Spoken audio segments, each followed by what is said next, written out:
Hey, good morning, everybody. I have some great news for today because it's something that it's been taking a while. Usually, it's during the month of December. Now we are in the middle of January. But before we start, I just want to talk about the weather. The weather is cold compared to yesterday. Yesterday was around 30 degrees Celsius, and today probably feels like 18, 16 maybe. It's nice and cloudy, no sun, you can't see the sun at all, and I think it's going to rain. It feels like it. So let's start it. So I have some great news, as I said at the beginning of the video, and I got some pumpkin female flowers opening. So this is great. As you can see there, that's the female flower, and you can tell because there is the bulb that will eventually become a pumpkin. And I also have an open male flower, and you can tell that there is no any bulbs, so it's a female flower. And you can also tell because of the center of it. I think it's called the pistil, and this one has another different type, which is a little bit more complicated. You know, if you look at it, it's a different shape, and when you see your flowers, you can tell straight away if it's a male or a female.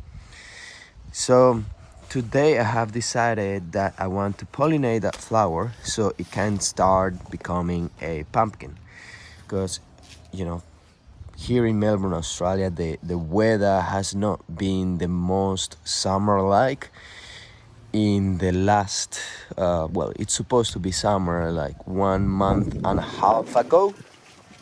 And unfortunately, it has not been like that. So pumpkin has took a while to grow. As you can tell, this one is just growing. These two here are still small, but I'm hoping that in a few weeks they can start growing as much as they usually do. So let's talk a little bit about pumpkins before I start with the pollination process, which is pretty simple. It sounds complicated, but nah, it's very simple. Um, Pumpkins are a very large crop. So if you are going to plant pumpkins, you must have plenty of space. So in my case, I got this part of my backyard. As you can see, I am marking the zone where they grow. So they grow from here and they extend all the way here. So that's probably, I think this is around, let's say 1 meter, 2 meters, 3 meters, 4, 5, 6, 7, 8, 9, 10. They can even grow 10 meters long.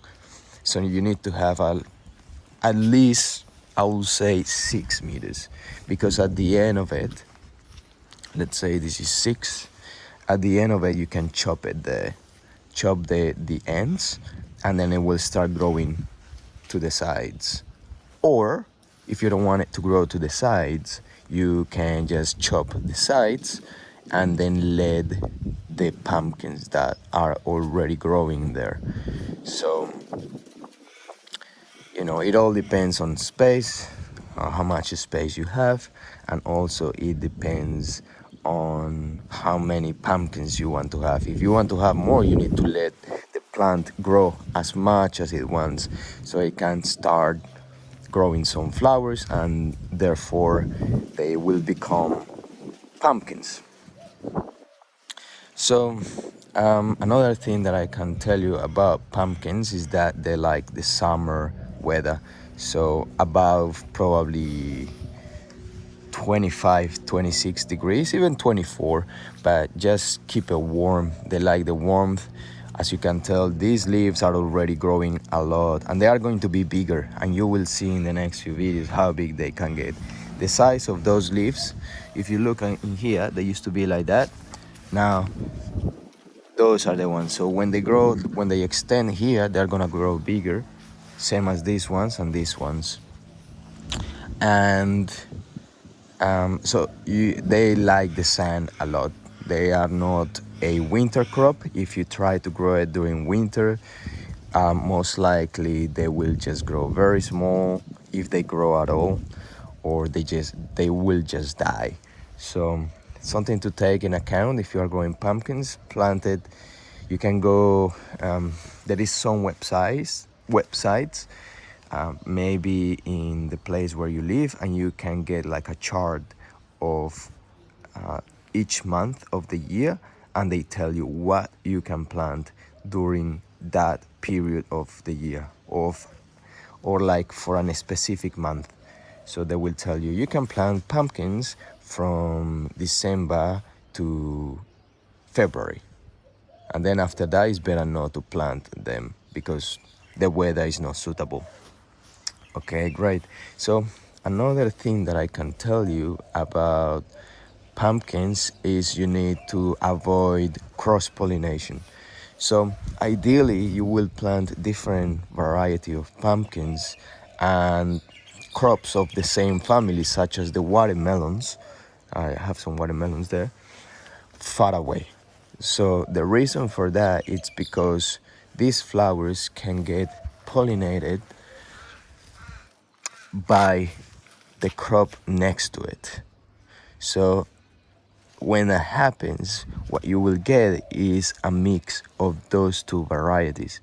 It could be good, it could be okay, but in some cases, for example, I think if you mix the watermelon with the pumpkin, or pumpkin with watermelon, it's gonna grow quite different, and it's not going to be a good watermelon. It's gonna be weird. So take that in account when you are growing pumpkins. Uh, Pumpkins take a long time to grow, probably around, well, it can grow up to 5 months, I think. They produce probably 4 months after they were planted from seed. It would take probably 3 or 4 months to start getting some some pumpkins. For them to be finished, to be mature enough to eat, probably 4 months, I will say so. So they take a long time, but they are very tough. They usually don't get any insects around because they have some protection. So I'll show you here. They have like spikes all around here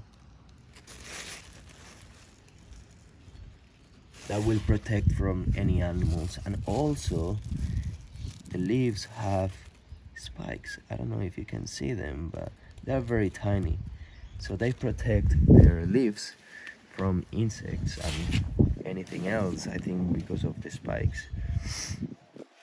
And another thing that I have had, that's a good thing, but the bad thing about pumpkins is that sometimes they get fungal diseases.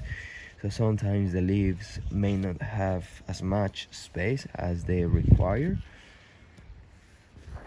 and they get like a white powder. So be aware of that. Usually when that happens, it's the best thing to do is to remove that leaf and put it away, so the mildew powder don't keep going with the other plants, but usually just take over the rest of the plant. But saying that, the plant still grows, still keeps producing fruit, and if there is fruit, the fruit will keep going for a few months until it's finished. But ideally, try not to get mildew powder diseases. It's hard to tell you, like, don't do it. Usually it comes because the plant, well, that's my theory. It's because the plant don't have as much space to breathe, for the air to flow. So keep that in mind. Try not to put plants together, like too tight. So in this case, it's gonna be a little bit tight, but I'm aware of that and I want to take the risk. So that's just my advice. All right, let's start with the pollination process. So usually you can grab a brush. People can come here to the female to the male flower, this one. Just grab a brush, and then the brush will have all the pollen, which is like a white powder, just like so. And with the brush, just rub it onto the female flower. So in this case, I already have it in my hand. I don't want it to let it fly away, but anyway, there is plenty of male pollen. So I will put this into the female flower.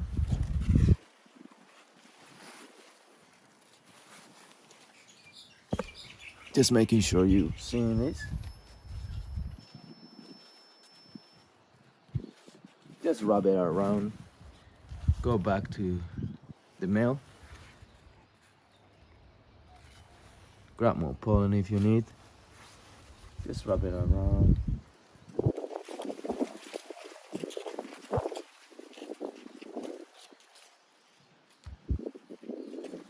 That's it. You don't need too much of it, to be honest. I think it's all about passing the information that the mail contains. I don't know. It's very simple. So if any insect goes to the...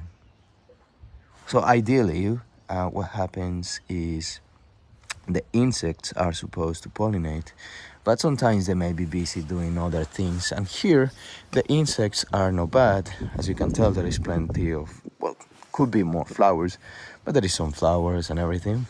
But sometimes they don't come around here and pollinate. And also, I like to do it with hand because I can have a look with my own eyes when I come here in the morning and see what flowers are opening and try to pollinate as soon as possible.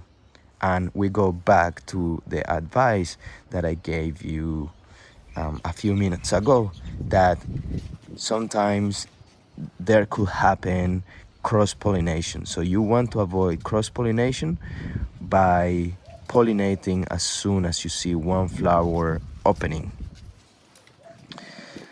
And so you're gonna go and try to find a male from that same plant to pollinate that. Sometimes there could be plants all over the place and you get confused, like, oh, which one is the female, which one is the male flower? And then you have to go with whatever flower you find. But you know, I think in the past I have cross-pollinated a few. I'll give you an example of what has happened. They taste good.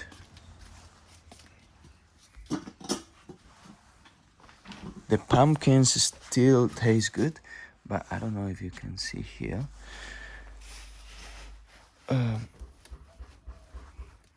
They look more like a squash, but they taste amazing. They're really good. And we got one that is like butternut pumpkin, but with the Jap pumpkin colors. And you see the green and orange, but they are supposed to be just like the orange color. But this one, and I had another one just like this, and it tasted fine. So sometimes you could get lucky. You may have cross-pollinated the plant, but it still tastes good because they are pumpkins. But maybe, for example, that's why I put the watermelons far away, because maybe the watermelons mixed with pumpkins is not going to be good. So be aware of that. And the last thing that I want to tell you about pumpkins that I just read on the internet, it's that it's ideal to pollinate the female flowers just before 11 a.m. So usually they open early in the morning. I don't know what time. I'm not awake at that time. So, but yeah, they open early in the morning and they close around 11, apparently. I think it all depends on the day, how sunny it is. So take that in account. I think I gave you a few good tips. Just before I finish the video, I want to think about some tips that I can give you. Now, one is to water constantly. They probably very water hungry because they grow during summer, and also they are a big plant. And to create the fruit, to maintain the fruit, and to give the size of to the fruit, it requires lots of water. So please water them. It depends. Like sometimes you may say every 2 days, every day.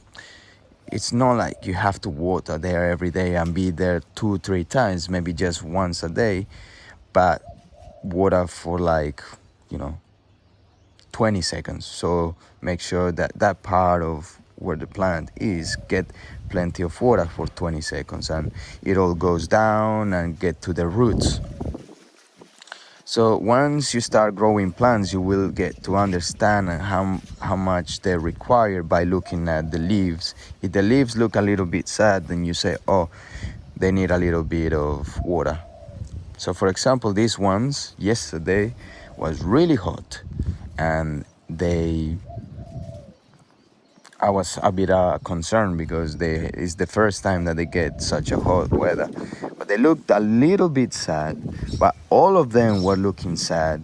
So I think it's a defense mechanism that they uses, so they don't absorb as much sun. So they kind of like they look like a little bit stressed, like they curl a little bit like that. They curl like that, so they look like they are falling and losing its shape. But I think it's just because the plant defend itself by not allowing the sun to hit it as much as usually it does. So it's pretty interesting. So don't worry if you see your plants going a little bit sad, as long as you have already watered before that. So for watering tips, there is a few tips. The video that I did yesterday, or last video that I will upload before, like the video before this one, will have some tips for watering. Let me think about another tip. Maybe 2-3 months later, after you planted the seed of pumpkins and they are already growing, try to keep feeding your plant with some fertilizer or give it some compost. I already have done that for my plants, so I'm not too worried for another 2 months, I will say. So keep your plants healthy by applying compost and fertilizer. It's a very big crop, so it will need a lot of nutrients. Not a lot. Don't go crazy on to throwing everything there, but just get to know your plant, get to know what it requires, and just feed it once in a while. Great. So that's all the tips that I can give you. I think I gave pretty good information. And if you enjoy the content of the channel, please don't forget to subscribe. If you like the video, give it a like. That will help me a lot to grow the channel, and it will be great if you share it with someone that you may think that they will benefit from this information. Gardening is a beautiful thing. I really like it. It's very nice to cook with your own food, things that you know where they come from, how you have fed the soil. Sometimes the food that you buy may have some chemicals and stuff that is not ideal for your body. So knowing where your food comes from is very important, at least for me. So keep that in mind, and I'll see you guys soon. I just gave you a quick tour, and have a good day, everybody, wherever you are. Have a good day.